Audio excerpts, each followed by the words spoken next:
Hello, fellow voice stars. It is your friend and mentor, Bailey Varnas here, also known as the vocal supermodel. So if you don't know me, I am a professional voice actor, and I have been for over 15 years now. And a lot of people have asked me to teach about speech and accents, particularly how to do a perfect American accent. And I'm happy and excited to do just that. But if you're questioning whether or not I'm the right person to teach this material, let me just say there's a reason I'm known as the vocal supermodel, and I am cast in a lot of voiceover projects because of what many people consider my polished, gorgeous voice. But if just listening to the sound of my voice wasn't enough to convince you that I know a thing or two about perfect American accents, then I do want to mention that I just happen to have a master's degree in it, if that helps me give a little more credibility. So let me teach you what I've become a literal expert in. And be sure to stay until the end of this video because I am going to do an exercise with you that will be ruined if you don't do it before you watch the rest of this series. So stay tuned for your fun accent project. Now, before we dive into the mechanics and the science behind how to do a perfect American accent, I want you to recognize that there's a lot of controversy around the idea of what a perfect accent is.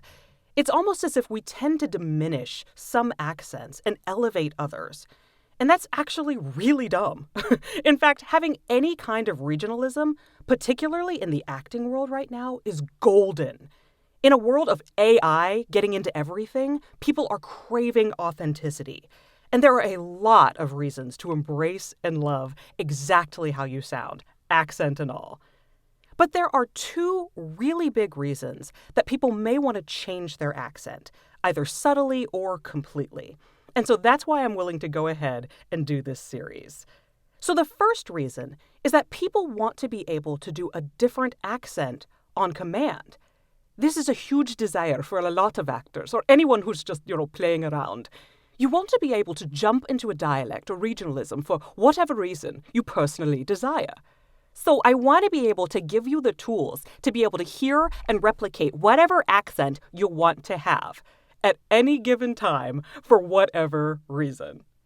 Now, the second reason I'm doing this class is because there is something known as unconscious biases that occur in everyday society.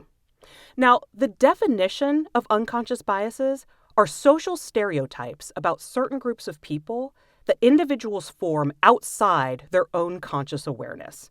So in a nutshell, what this means is that no matter how open-minded you are, your particular society has taught you to think certain things about certain people without thinking about it.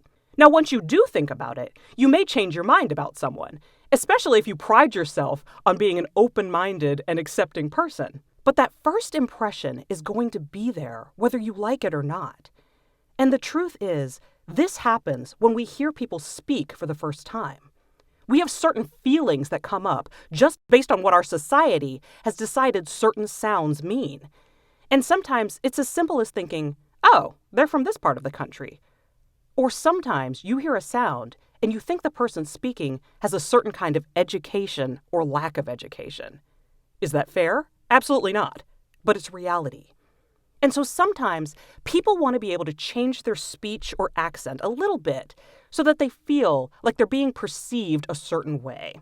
And trust me, I am truly saying who you are right now is perfect and valuable, and I want you to embrace your natural sound and love it as much as possible. But I also want you to do this little exercise with me right now. So the first thing I want you to do is I want you to think of any accent in the world. It can be from your country, or it can be from a different country. Any accent, just get that accent in your mind and think of a person speaking in that particular accent. Now what I want you to do is I want you to think of what you might consider a completely different accent from the one you first thought of. I'm not saying think of the opposite. There's no such thing as like an opposite accent. But I just want you to think of one that's very structurally or sounds really different from the first accent you thought of. Okay, so now you've thought of two different accents. Now what I want you to do is think of a person using that first accent And I want you to imagine whether or not you think that person could be wealthy. Your first impression when you hear that accent, do you think someone who speaks in that accent would have a lot of money or would be respected in the business world? And then I want you to do the same thing for that second accent that you thought of. Do you think someone with this second accent is somebody you think might be wealthy? Could you see them having a prestigious career? Now, your answer may be that both accents, yeah, you could see both people as rich. Or maybe one seems more upper class and one slightly lower. Or maybe both seem very blue collar to you. Now, that exercise was just for you to realize there's unconscious biases that I mentioned in every society. And whether we like it or not, we think of certain sounds to identify certain classes. And that's not great. And it's our job as human beings to identify when we do that and go, oh, crud, I should have thought that way. I shouldn't have thought that way about a person just because of how they speak, I shouldn't make judgments. But the funny thing about unconscious biases is that you don't make the judgment. Your society made that judgment for you, and now you have the ability to change how you feel about a particular sound or person. So I just want you to be aware of this ugly fact, and I want you to have the tools to be able to acknowledge that maybe this is how people think of me when they hear me walk into a room, and maybe I want to tweak it a little bit. Or just boldly go, nope, this is me, and here is my success, and I am going to change this world exactly as I am, as I sound. Whatever you want to do with your sound, I love it. But first and foremost, it's my job to teach you to be able to make any sound you want to make. But I'm going to teach you how to perfect what is known as the general American accent. So something you might have noticed, and you see this in many different societies, but particularly in the United States, there is a universal accent that is used in every single news broadcast that you see wherever you are in the United States. People are taught to speak in a general American accent, or what is known as American Standard, which is a slightly heightened general American accent. And the reason for this is that anybody anywhere who's watching the news, there's going to be a certain sound that is heard and expected so that you're just listening to the news being given without your brain putting an extra opinion on the news story because it's being spoken by somebody with a particular regionalism. For instance, if it's a story about something happening in the North and somebody was speaking with an accent very much from the South, some people's unconscious biases might go, well, what does this Southern person even know about the North? Which is ridiculous, but it's part of our weird unconscious bias thing that can potentially happen. So that's why there's what's known as a neutral accent in broadcasting. Now, there's a lot of personalization that can happen within the general American accent. But if you haven't noticed before, pay attention to how a lot of people in broadcasting tend to have the same accent. It's changing a little bit now. I occasionally hear some more regionalisms, especially in the on-the-street reporters. I don't know if it's going to change completely or not, but it's the way it has been for a very long time and could continue to be. So now that we have had quite a big discussion about different sounds, I want to talk now about how sound actually works, the science behind the sound. And what I think is really interesting is that all speech, the way that all words are formed, is simply through almost exclusively three things: what your lips are doing, what your tongue is doing, and what your jaw is doing. And based on the shape that each of those three things are making, that's how different sounds come out. Now, there's a little bit more that has to do with your throat and your nose and teeth and things like that. But for the most part, how you shape your lips, tongue, and jaw make any sound possible. Unless you physically cannot make a certain shape, this is literally how all sounds can be made by you. So it's kind of amazing that so many different sounds can happen in so many different ways when there's like three things moving. But that is how sounds are formed. And to show this point further, I love to point out how sometimes when you see deaf people speaking, a lot of them can read lips and they sort of mimic what they are hearing a person do when they speak. But it comes out sounding a little different. And the reason I think they sound like that is because when they're reading lips, they can literally see what the mouth is doing. And they can see what the jaw is doing, but they can't see what your tongue is doing because it's behind the lips and teeth.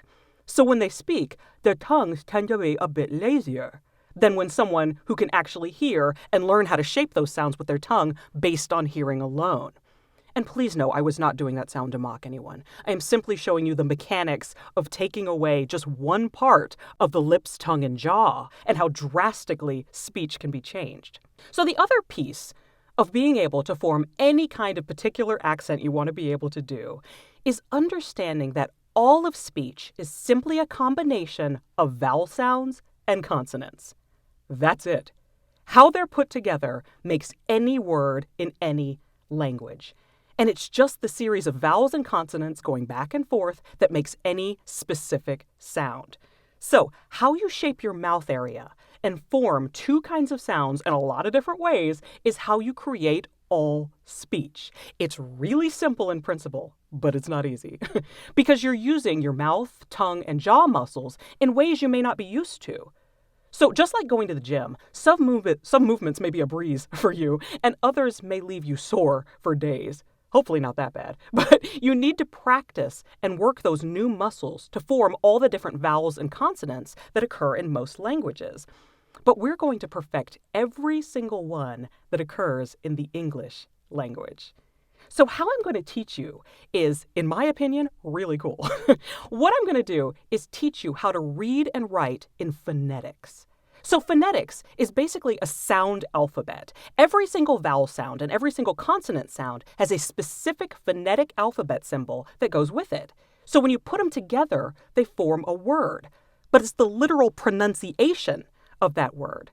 And also what's cool about phonetics is it's universal. You could write a phonetic word in any language, and it may not be a language you speak, but you could pronounce that word. It may mean nothing to you, as it's a different language, you don't understand it, but you'd be able to pronounce it correctly. And it's really cool to see the differences when you start listening for these particular phonetic sounds. You go, oh, this person in this region actually would pronounce this word this way, and you'd be able to write it out phonetically.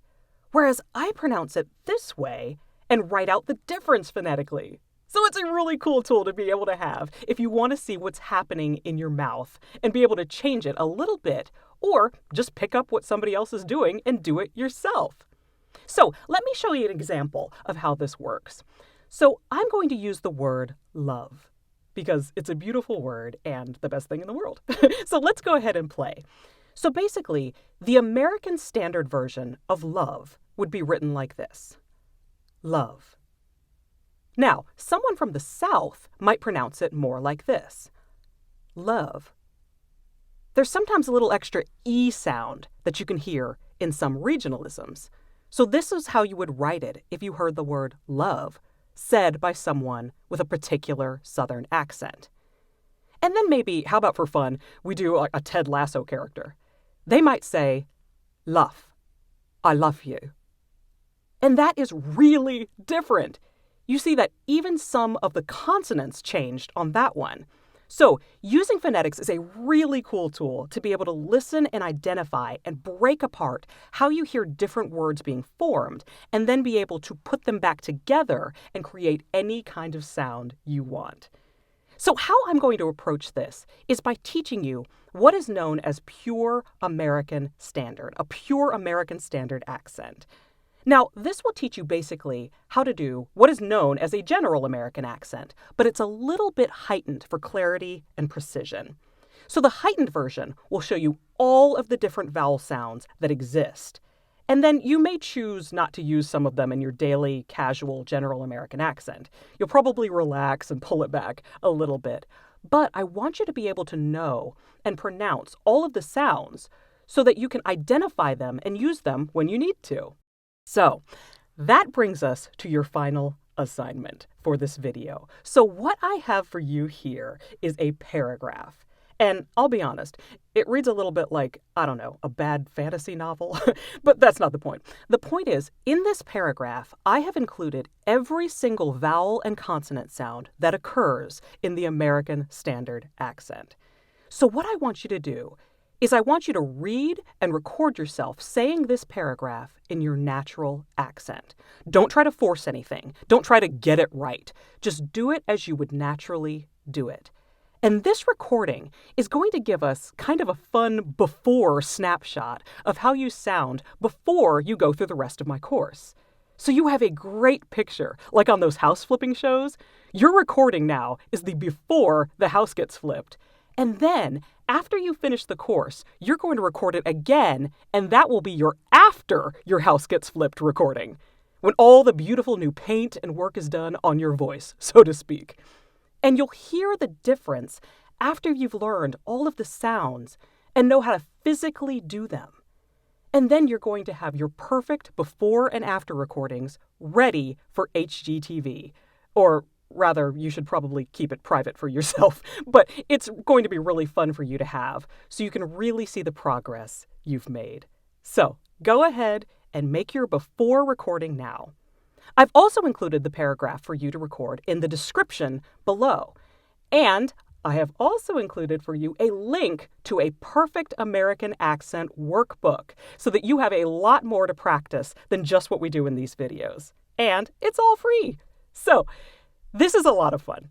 And I am excited to teach you the science behind speech because I'm a dork and it's what I love. So go ahead and make sure you have your recording and your workbook.